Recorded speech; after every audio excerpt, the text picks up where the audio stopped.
this country had been totally devastated, completely destroyed. The rivers were flowing with dead bodies. The streets were littered with dead bodies. The mountains, the hills, the valleys. It was a country filled with the stench of death. It was a country that was hard to believe that you would see it as a country again. And the challenges were too many. Where do you start?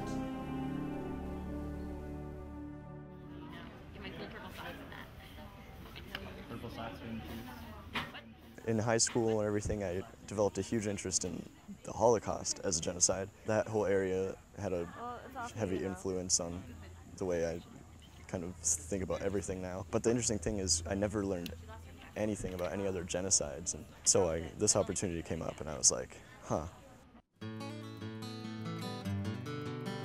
Of all people, why bring an awkward group of American college kids to Rwanda?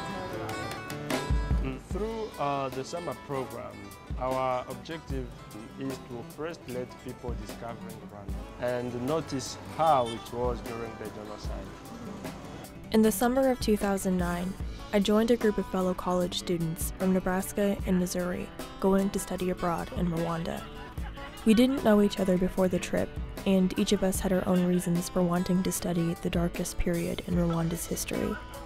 But one thing we all wanted to find out was what state Rwanda was in now, 15 years after the genocide.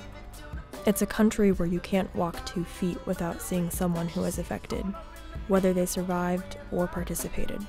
And at that point, we had no idea how soon we'd come face to face with this issue and many other incomprehensible realities of genocide. My professor from UNL, Dr. Chantal Kalisa, was a co-founder of the organization that led our program, called the Interdisciplinary Genocide Study Center. The first group of people we met in Rwanda were fellow college students interning for IGSC.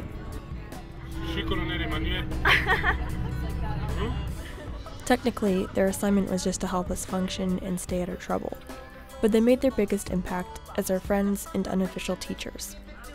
One of them probably taught us more with his own story than all the books we'd read about the genocide combined. This is my dad, and this is my mom. Yeah, my dad and my mom. When were the pictures taken? Before the genocide, yeah, 1993. Oh, I see. Mm-hmm. I remember it was in the afternoon. My dad was sitting on the front of our house on a sitting room. So they took him. I turned back. I looked. I just tried to look. I saw my dad was dead.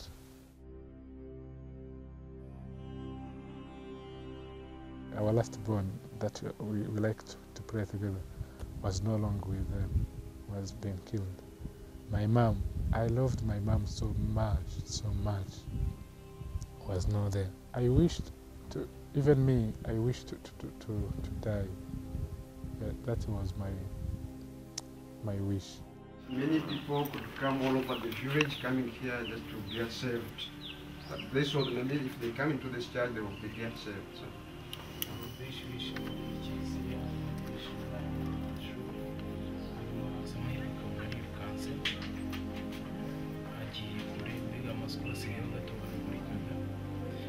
For those actually who were already outside, they killed them. Then the soldiers sent some grenades that killed those who were here. That's why you can see some blood.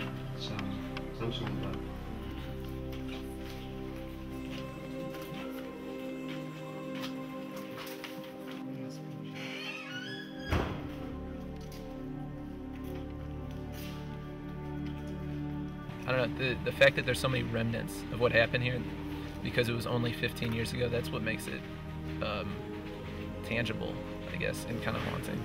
This coffin and this one, this is some members of my family. I was found after genocide. You know, the fact that he's strong enough to come here and tell a story and then show us everything, I don't know if I could do it.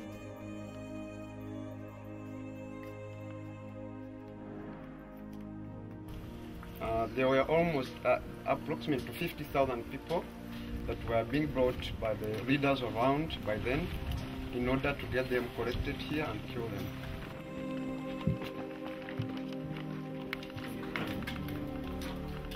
You walk into a classroom and you just see tables filled with bodies.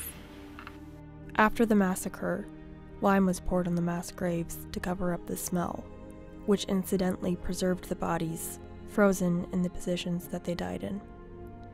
In order to expose the reality of genocide, they were eventually removed from their graves and placed back inside the boarding school that Murambi once was.